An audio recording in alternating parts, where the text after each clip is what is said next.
Speaking of video games, this is gonna be my video game profile of three types I'm gonna build. You already watched my 3D digital universe, which is amazing.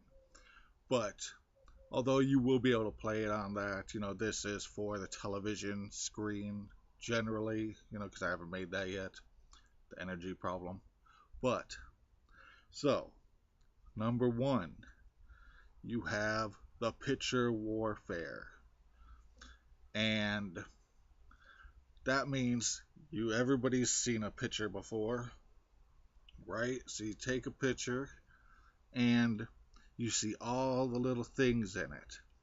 Now, it really doesn't matter, even a picture of, say, an item like the Mona Lisa. But, so you take the picture, and any picture can become a map. Now, I'm intricate. Everybody knows that video game, Child of Light. If you take a real distinct picture and you can make it playable, everybody's seen a map. And those words that can stand two different ways. If you turn it upside down, it's a different word. Like making the clouds into these images, and you go and play them as you play and beat the level. And I always thought that'd be real cool, to have entire worlds.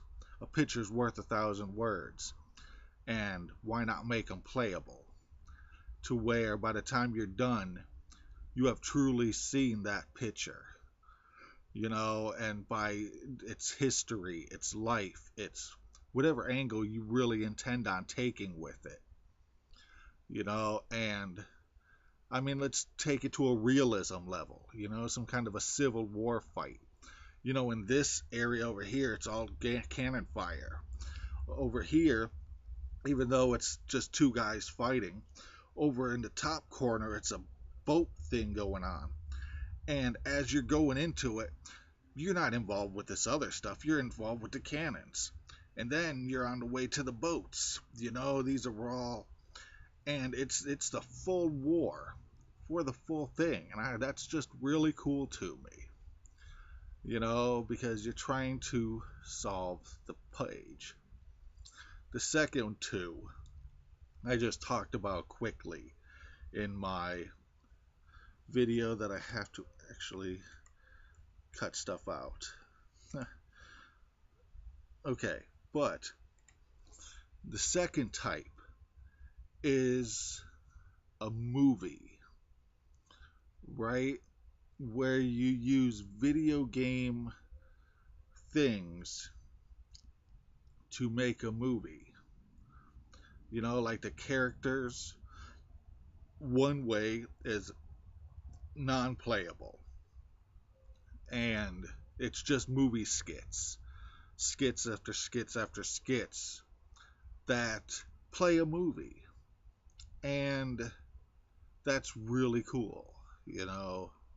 That maybe I'll be able to make movies without needing actors other than voices, but the cool one are for my like holiday picks, where you'll be able to be the kid and walk to the place and have the skit happen, and then you go to the next place and it's a whole video game. I mean, that's I guess the point, isn't it? That they should be both. You have to make them both ways. So I really only have two games. One's the picture you turn into a map, which turns into the picture, and the other is the movies.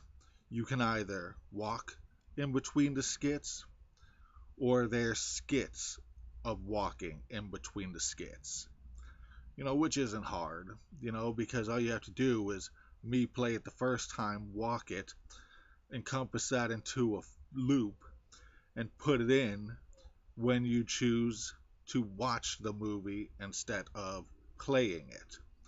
but I think the kids would like it more when you like go to Frosty in the North Pole and you go to the Frosty reindeer hut, because he's the reindeer herder. He's the one who watches all the reindeers, so you go and walk there, and I mean, it's not really.